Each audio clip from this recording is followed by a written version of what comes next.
কোটা সংস্কার আন্দোলন নিয়ে এবার বিস্ফোরক মন্তব্য করেছেন ভারতের পশ্চিমবঙ্গের মুখ্যমন্ত্রী মমতা ব্যানার্জি। তার সাম্প্রতিক এক মন্তব্যে প্রতিবাদ জানিয়েছিল বাংলাদেশের পররাষ্ট্র মন্ত্রণালয়। এরই পরিপ্রেক্ষিতে মমতাকে কড়া বার্তাও দিয়েছিল ভারতের পররাষ্ট্র মন্ত্রণালয়। তবে সেই ঘটনার 24 ঘন্টা পার হতে না হতেই মোদী সরকারকে পাল্টা হুঁশিয়ারি দিয়েছেন পশ্চিমবঙ্গের এই মুখ্যমন্ত্রী। প্রশ্ন জাগছে, কি এমন বলেছেন মমতা? জানাচ্ছেন শেখ ফরিদ।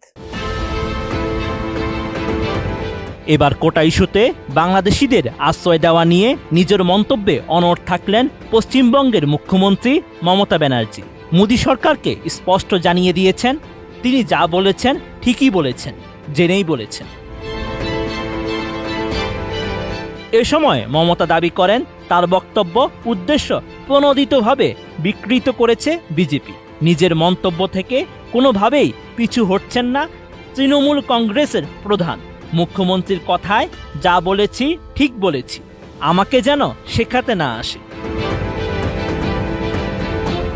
বাংলাদেশ প্রসঙ্গে প্রশ্নের জবাবে মমতা ব্যানার্জি জানান, তিনি যুক্তরাষ্ট্রীয় কাঠামোর বিষয়ে গভীরভাবে অবহিত। এছাড়া 7 বারের সংসদ সদস্য এবং 2 বারের কেন্দ্রীয় মন্ত্রীর দায়িত্ব পালন করেছেন তিনি। অন্যদের চেয়ে পররাষ্ট্র মন্ত্রণালয়ের নীতি ভালো জানেন, তাকে পররাষ্ট্রনীতি শেখাতে হবে না। এর আগে 21 জুলাই ভারতের ধর্মতলায় এক সভায় মমতা জানিয়েছেন, বাংলাদেশ নিয়ে কোনো কথা বলতে পারেন না তিনি, যা বলার ভারত সরকার বলবে। তবে বাংলাদেশের কোনো অসহায় মানুষ যদি পশ্চিমবঙ্গের দরজায় আসে তাহলে তিনি ফেরাবেন না, কারণ জাতিসংঘের নিয়ম অনুযায়ী অস্থিরতার কারণে কেউ উদ্বাস্তু হলে পাশের এলাকা থেকে তাকে আশ্রয় দেবে। তবে মমতার ওই মন্তব্যকে সহজভাবে নেয়নি ঢাকা।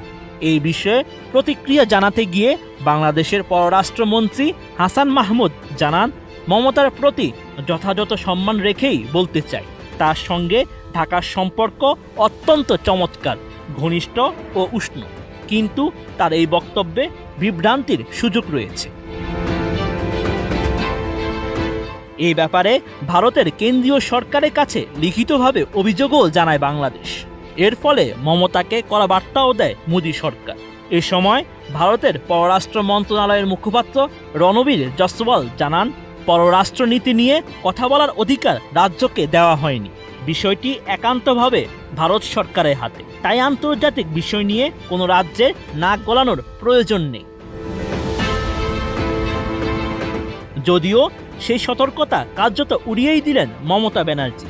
দৃঢ় কণ্ঠে পশ্চিমবঙ্গের এই মুখ্যমন্ত্রী জানান, বাংলাদেশ নিয়ে তিনি কোনো এখতিয়ার বিরোধী মন্তব্য করেননি, যা বলেছেন জেনে বুঝেই বলেছেন। Sheikh Farid, ATN news.